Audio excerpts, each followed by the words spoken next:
July 1991 was the beginning of a 3-decade-long love affair with one of the UK's most iconic motorsport championships, the BTCC.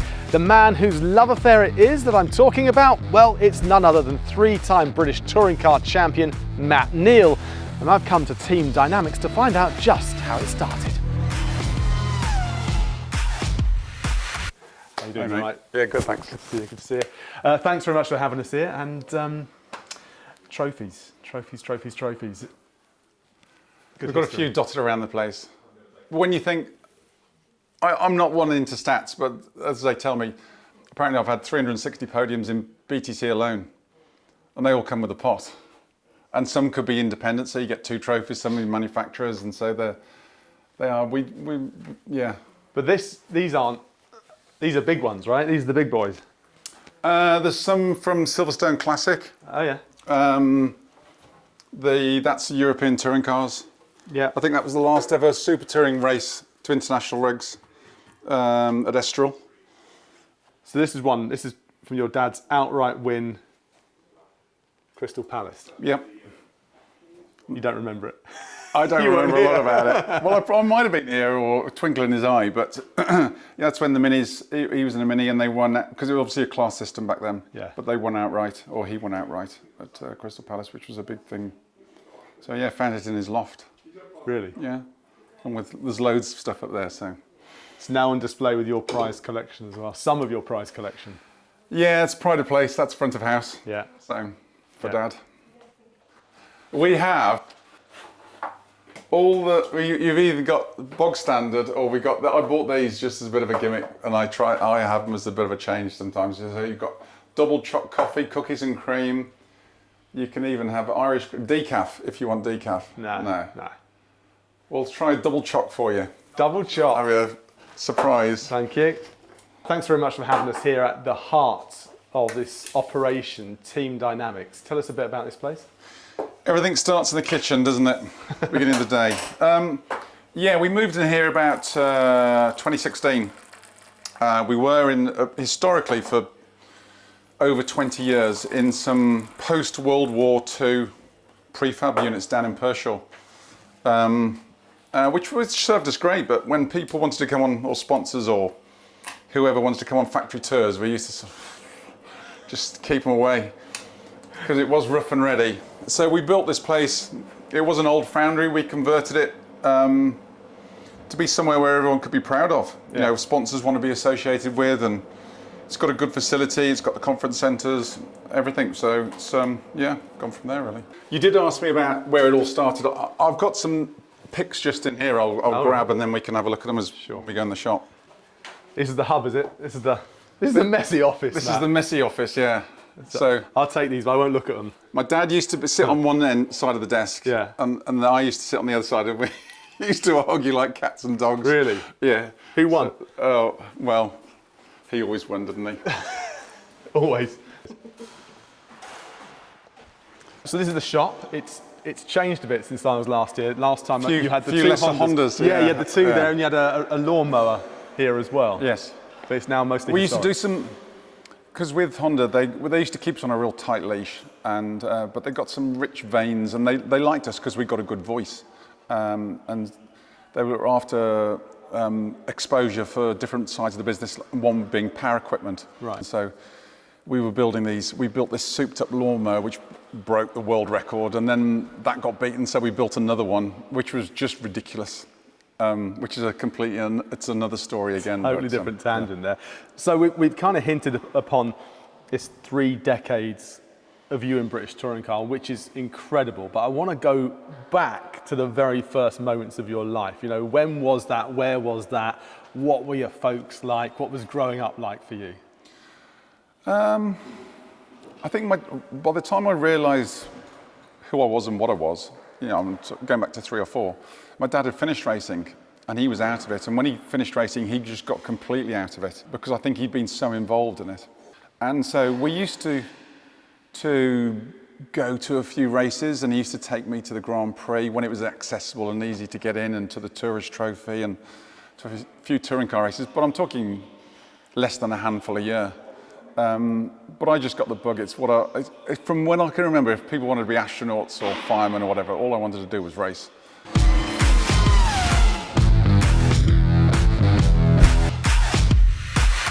Well, that looks like, I mean, that's your dad, right? Yes, I think that's my dad at Bottom Bend, going into to Bottom Bend at Brands Hatch.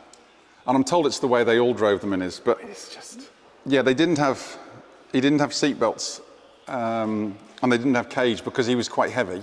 Right. He was only 12 and a half stone or something back then. Relative, right? But relative to the John Rhodes and John Hanleys and Gordon Spices. And so they used to take everything out, strip everything out, so he got the weight on his side, yeah. And that was been 1960 something? 60, that was Cooper Car Company, wasn't it? So that'd be 66, 67, something like that. In colour. Yeah, there you go. So this was around the mid-60s. You were born in 66. Yeah. And he'd stopped racing by that point, or around that point? No, he stopped racing in the early 70s, but I couldn't remember. Right. I've got a couple of memories of my dad. He was racing at the Nürburgring and had a big accident out there. And I remember him being brought back, and the people didn't even want to see my mum. And they just propped him against the door, patching his eye and everything, and he's all bust up. And they just left him, rang the doorbell and ran off. And I can remember him being stood at the end of his bed, just looking at him, and he's all bust up, just lying on his bed. That's the... No, I have got one more memory. At 76, he got invited to a celebrity race at the British Grand Prix at Brands with all the big names, and he was there, and we were sat in the grandstand, my mum, my sister and me, and he gets turned around on about the third corner of the first lap, and my mum stands up screaming, and me and my sister are just carrying away with embarrassment. But that's, those are the only two memories I've got, really. And so you're what, we're about 9, 10? I'd have been 9 then, wow. Yeah. Okay. So do you think that you got the bug, not from these pictures, but from his interest in the sport? He was passionate about it, Yeah. and I think when I was growing up, we didn't do the karting thing because he was so busy with work. Yeah. I karts and bikes, anything motorised. I'd just be going around siphoning petrol out the cars when you could siphon petrol out of a car. And, Don't try this at home, kids. Yeah, and doing that. So I just loved anything with a motor on it. Yeah. Wow. Okay. I'm just having a flick through here. So let's just go back to. Let's go to this picture here. Who's this guy? Isn't he handsome? Isn't I don't know he? what happened there, but. But what were you like as a kid then? I mean, growing up and being at school, were you an academic kid? Were you a bit of a clown? I was the clown. Were you? Yeah, I just loved sport though. Sport was what was my release. My sister was the academic, talented side, and I just loved sport, and that's what I sort of excelled in at school. Academia wasn't my ball. And what did your parents? What were they like? If you were a bit of a clown, were they always like, "Come on, Matt, pull your socks up," or were they quite chilled? They were hands off. My mother was she's a loving mother, and cuddly. My dad, he's a hard taskmaster. He didn't suffer fools gladly. And he was tough. He was a tough dad, but I think that made me the person I was. My criticism of myself, sometimes I'm too soft on my kids and everything, and I should be more like my dad, even though Karen keeps on saying I am just like... Turning into him as the years add up. They take their toll. So obviously I worked with Honda in the time when you were having that link with Honda, so I got to be around your dad off and on a bit, and he was always a really nice, affable, friendly guy, because I think he stepped back a bit from his role at that point. Maybe. He had a fiery side. He'd go... we used to have an old saying, what colour's black today? And you'd go, well, black's white. In other words, whatever you'd done, whatever you said, it was wrong. Right. Or black could be a lighter shade of grey, in the middle of the road sort of thing. And but then he'd be the first person to, if there's a problem with the car or whatever, he'd go and put his arm around and go, right, what's the problem? Right. Let's talk about it. Let's share the problem, and then come up with solutions. He was bright. What was he like then? Was he encouraging when it came down to your racing, or was he? And what was your mum like? Was she encouraging? My dad was he's a very competitive person, so he'd want to set me goals or time. You know, he'd be timing me, see how fast you could go. Right. And that gave me an incentive as well. So we used to have a ring round, just a driveway, a circle around the front of the house. It's who could go around there the fastest on a bike or whatever. Yeah. So. But I was good at falling off it and crashing. I think I rolled that cart. As you can see, its centre of gravity isn't too good. Not good. No, and I mean, at least you're not the giant you are now, right? Back then. But you look like you were probably quite a bit of a beanpole always. Yeah, I didn't really grow till I was about 15 or 16. Oh, really? Yeah. You didn't stop? And then I didn't stop. Kept drinking the milk. Which is good stuff, the good stuff. So, your dad's career... he was a successful driver in his own right, wasn't he, really? Minis was his main thing, and then when sort of Ford brought out the Escort, that sort of killed off the Mini a little bit. I've got a picture of him in my office at Alton Park in a touring car race with Jim Clark in his Lotus Cortina at the front, and my dad, obviously, because it's a class structure, with the mighty Minis behind him. So he was runner-up in the European Touring Car Championship in '67, so... People, it's all history now, isn't it? People forget about it. But he could have won it. He was close, but not quite there. It's nice that we did it together. You know, when sort of I came through. Yeah, and as a dad now, you've actually raced in races with your kids, haven't you? As well, two of your kids anyway, with the twins. Yeah, and it's something I pestered him for 30 years. I really wanted to, because it's sharing the experience, isn't it? And I wanted to, Mike and Andy Jordan have done it. It's magical, and he'd never do it. I always said he was too afraid of taking his medical in the latter years.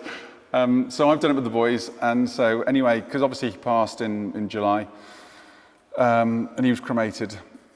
I thought, right, I'm going to get you, because we were running a Cortina at the at Silverstone Festival. So we run a ballast box for the weights, and we got his ashes in the ballast box, used it as ballast, so we got it eventually. So who was in that car? You, your dad? Yes, Henry as well. And Henry as well. We got three levels of the Neal clan. That's fantastic. Obviously, your dad passing away a few months ago now. It was I think it was a shock to people looking on as well. I mean, how did it come about, and for you, how have you taken it, really? He's a big part. I don't think, the relationship I had with my dad was quite abnormal. How we were really good friends, we were close. We used to argue a lot, but I think that's just the nature. He picked up bladder cancer last November, and I remember him getting all remote, I've had a good life, and I'm going, don't be stupid, just do your meds and have your operation, and 12 months will be right as rain. And I didn't know that 6 months later he'd not be here, so it was, Do you have any memories of times that when you won the title, when you won your first, as an independent, your first race win, got that £250,000, that outright race win? What was the response from him like? Because you've been on the journey together as well. I think he'd always expected it. He was always like, if we won a race or we had a good result, we'd be patting ourselves on the back, and he'd not be happy, because he was always on about the next thing. One thing, just before we won the big race at Donington in '99, we'd done Bathurst in '98. And the Nissan, which we were running then, because it was all to super touring regulations, it's a 1,000-kilometre race, Bathurst, and a Nissan, the longest one had ever lasted was 600k. So we weren't meant to finish the race. We were just meant to. It was a token gesture. Anyway, we went there, and they said, if you can just qualify somewhere near the front. We qualified on the front row. Fantastic. If you can just run at the front for a bit. We raced hard for the lead the whole way, and then we finished second, the closest ever finish of the race by a second. So we're all jubilant that we finished on the podium and everything. My dad actually burst a blood vessel in his eye. He was that angry that we were happy not to win. Chill out. That's my dad. Right, okay. Right, he was that angry with us. We were all going out celebrating. Yeah. He just sat in this chair with his arms folded.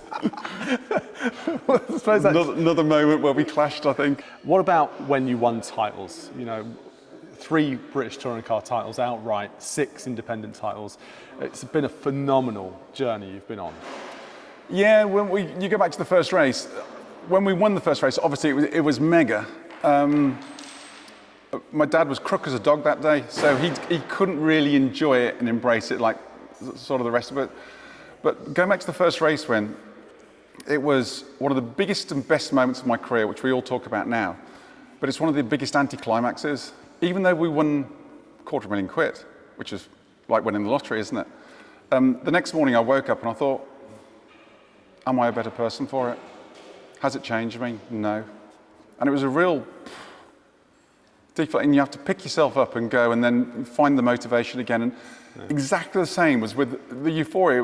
It was fantastic that we did it together, and all, you know, I stood on the podium with my dad and holding the trophy. But it was one of the biggest, almost anti-climaxes. And I've spoken to Flash, I've spoken to Turks, and asked them what they were like, and they go, you know, Turks was going, well, it's all right for you because I'm stuck in Belfast when I won my first championship. I went, no, it's exactly the same, and they all feel the same. It's like the pressure and the stress to get there, and you do it. It's almost like, right. You know, you go, what now? And so, yeah, and what was it like? Did your dad or your mum give you any words of encouragement? They must have seen you being deflated, and they must have been like, come on, Matt. No, you hide it pretty well, don't you? Well, and there's so much media stuff you've got to get on with, and you get in front of the camera and you smile and you cheer and you do your speeches and all the rest of it. So you just embrace it and get on. I mean, you're lucky enough to be there, aren't you, and have done it. That is true. But let's just go to this weird moment, because this is you on a bike in the air. Now, I know you started on bikes, but that frame should never be on a bike. Look at the size of you. Well, you know something? Actually, Dave Thorpe Yes. He's a big lad, and he was 4 times world champion. Oh, don't prove me that wrong. So, yeah, but he's a lot better than I ever was. I love bikes. 2 wheels are my passion. Yeah. But bikes don't love me. I'm really good at falling off them, whether they're little ones, big ones, or whatever. So that's. But was this is an attempt at you at being a 2-wheel racer?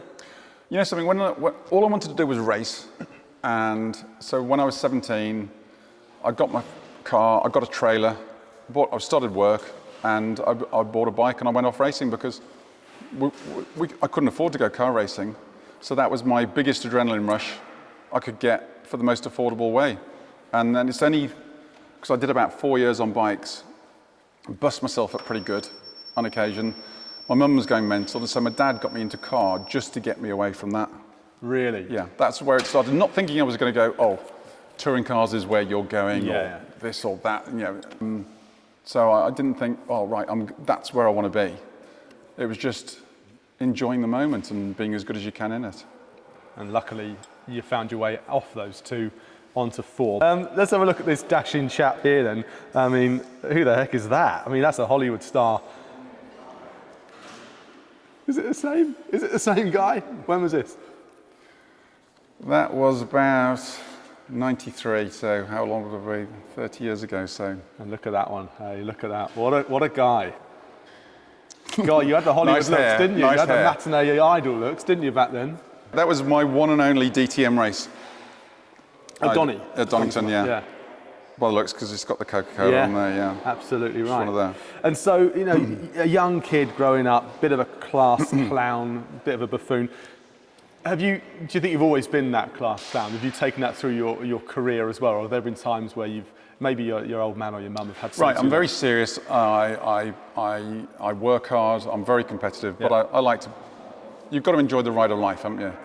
So whether it's, and I always, sometimes you can be in real crap situations and you go, I don't want to be here, and this is horrible. But you just think, I'm just got to get through it, and you'll get through to the next point, and just. You know, when you get up in the morning, make sure you smile, put a smile on your face. That's my attitude. And the people around me, the people here, you know, it's quality of life and quality of you working. So I'm very flexible. I'm almost too easygoing because I want people to enjoy working and enjoy being around me if I can. Don't get me wrong. Other people will think differently, like my run-ins with Jason. But it's only because he's a very similar character. And that sort of got out of control because I would do something because I thought it was, we were competitive people. But two, then I would do something that I thought was funny, just to get under his skin. He'd take it the wrong way, and then he'd do something similar back to me, and I'd take it the wrong way, and it just spiraled out of control because the pranks got bigger and bigger, and the rivalries got bigger and bigger, and then it just all got out of hand. So it's crazy. It's crazy. Let's just dive back. I want to dive back. We've got this one more picture here of you, a young Matt, brown hair, young Matt. That would be at the British Grand Prix, yeah, in the sport race paddock, and you could actually go and sit. They'd let you go and sit in the cars. How cool is that? That is really cool. And how old? I'd have been about 8. And that's a trip with you. Would your mum come on these trips with you? Sometimes, yeah. Yeah? Yeah, sometimes. I wouldn't know because normally I was going in the boot of the car, so we could get in without tickets. Okay. Me and my pal, he'd just lock us in the boot. Whose idea? Oh, my dad's obviously. Dad's, yeah. obviously. It's hard to look back at your life without thinking of you as a racing driver in your career, but up until the point where you got into a racing car in 1991, a British touring car in 1991, and had your first race. If you look back to the years before that, what are your memories, your thoughts of your childhood,